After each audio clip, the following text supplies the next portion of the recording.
और मैं कक्षा 8वीं क की छात्रा हूँ। मैं आज यहाँ एक ऐसी कथा प्रस्तुत करने जा रही हूँ जो अपनी माटी से जुड़ी है।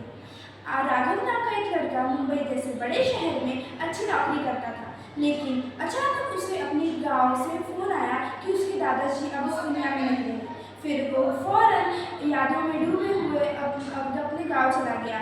फिर उसे पता चला कि उसके दादाजी ने आधुनिक खेती करने के लिए बहुत बड़ा ऋण ले रखा है। फिर उसने भी यह ठान लिया कि वो भी आधुनिक खेती करेगा और उसके दादाजी का ऋण चुकाएगा।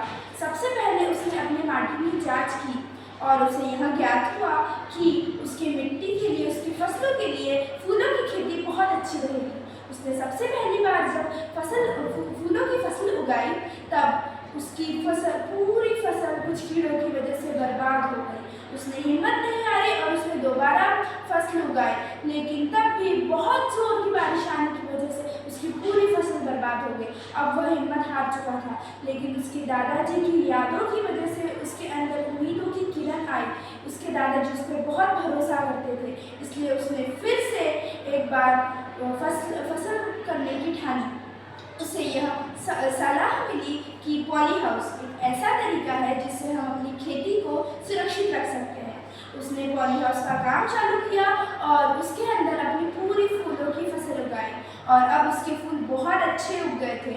उसका फूलों का उत्पादन बहुत सुंदर था।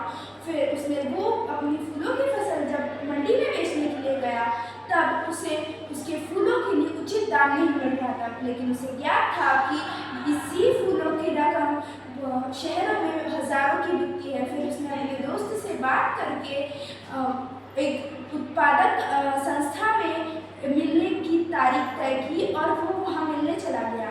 फिर उसके साथ एक समझौता किया गया कि उसे 6 महीने में 100 क्विंटल फूल उगा के देने होंगे। फिर वो अपने गांव गया, सारे किसान भाइयों को एकजुट किया, उन्हें समझाया, हिम्मत दी और 6 महीने में 100 क्विंटल माल उगा दिया। और अब राघव एक बहुत अच्छा किसान बन चुका था। इस कथा से हमें